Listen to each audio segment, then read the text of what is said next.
Hi everybody, welcome to week 29. How you doing?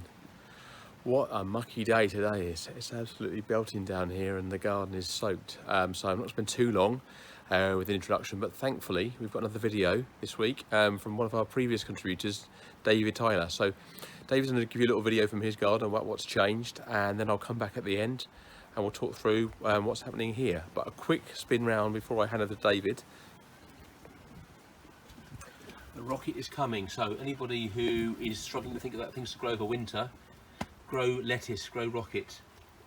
Spinach is popping up, which is really good, really healthy. And the best of the lot is the pak choi, which has really popped up. So these are things you can grow over winter. The spinach maybe not so much, but certainly the pak choi, the rocket, and hopefully this little coriander as well. Here's how the garden looks, and by the shed, or by the green thing, we've got a nice little bulb planter which I picked up last week.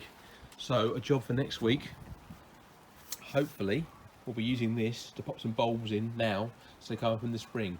But that's for next week hopefully. So for now, it's over to David. Hi everyone, I hope you're all well, and thank you to Neil for having me on for this autumn reprise of the garden.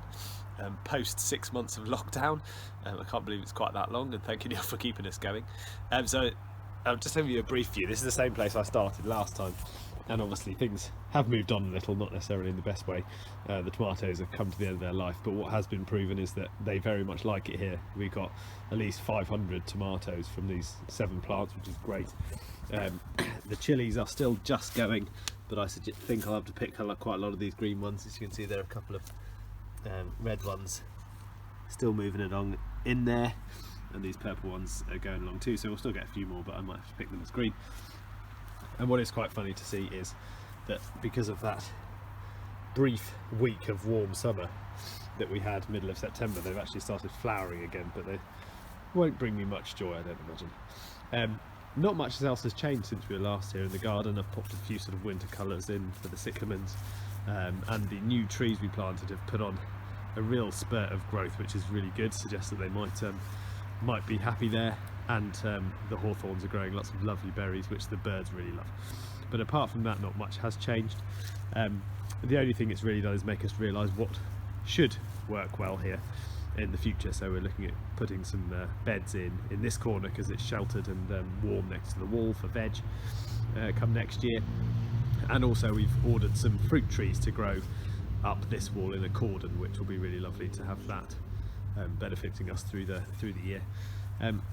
But the real thing that's made my year about this is, and lockdown, is my daughter's interest in growing things, and that includes useful things like basil and parsley. She's harvested some sweet pea seeds and poppies, but she's also growing some unusual things like this tangerine plant which came out of her breakfast orange, which is growing, which she's really happy with, but whether we'll get anything from it in many years to come, who knows.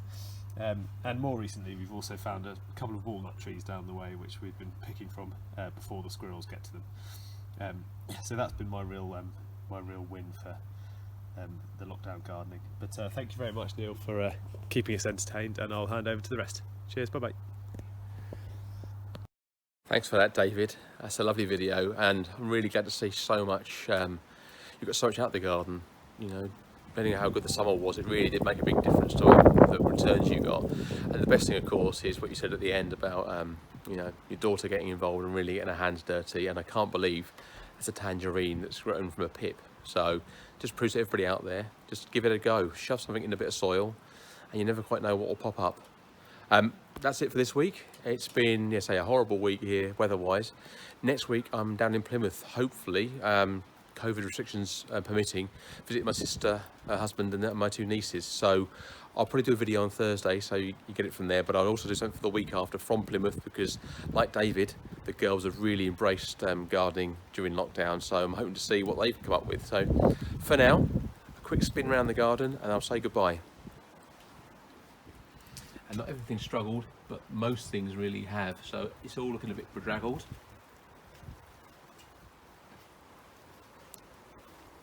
I'm going to leave you with the sound of rain dripping onto the japonica.